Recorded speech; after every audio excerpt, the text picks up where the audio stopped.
ব্রাহ্মণবাড়িয়া শহরে ঢুকতেই চত্বরের দিকে চোখ গেল। সেখানে কিছু পতাকা চোখে পড়ল, যেগুলো নিয়ে আলোচনা আছে, বিতর্ক আছে, নানা রকম অভিযোগও আছে। শহরের ভেতরে একই ধরনের কিছু চিহ্ন নজরে এলো।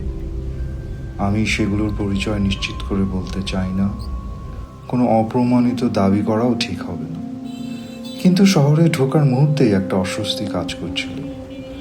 সেই অস্বস্তির ভেতর দিয়েই আমি পৌঁছলাম মেড্ডার কালভৈরব মন্দিরে। ভেবেছিলাম ধীরে ধীরে মন্দিরের ছবি নিব, কাঁচ থেকে কালভৈরবের বিগ্রহ দেখাবো, একটি সিনেমাটিক দৃশ্য তৈরি করব। কিন্তু আমরা যেরকম ভাবি সেরকম তো সবসময় হয় না। মেড্ডায় গিয়ে দেখি কালভৈরব আছেন গ্রিলের দরজার উপরে।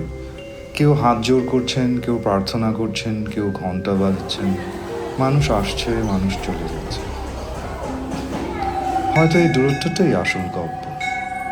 কালভৈরব শিবের এক ভয়ঙ্কর ও রক্ষাকর্তা রূপ। তিনি সময়, ভয়, শৃঙ্খলা এবং রক্ষার সঙ্গে জড়িত।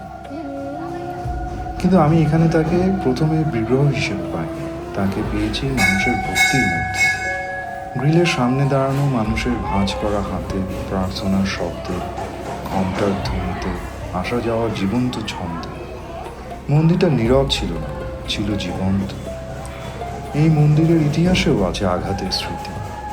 বিভিন্ন বর্ণনায় বলা হয় 1971 সালের মুক্তিযুদ্ধের সময় কালভৈরবের বিগ্রহ ক্ষতিগ্রস্ত হয়েছে।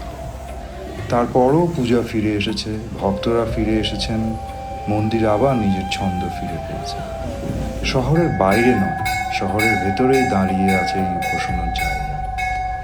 চারপাশে বদলে যাওয়ার সময়, নতুন চিহ্ন, নতুন বিতর্ক, নতুন অস্বস্তি, আর তার মাঝখানে পুরনো এক ভক্তির ধারা। আমি শহরে ঢুকেছিলাম প্রশ্ন নিয়ে।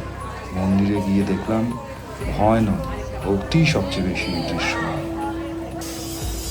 আমি গিয়েছিলাম একটি নিখুঁত ছবি খুঁজতে, কিন্তু ঈশ্বর আমাকে দেখালেন উপাসনা।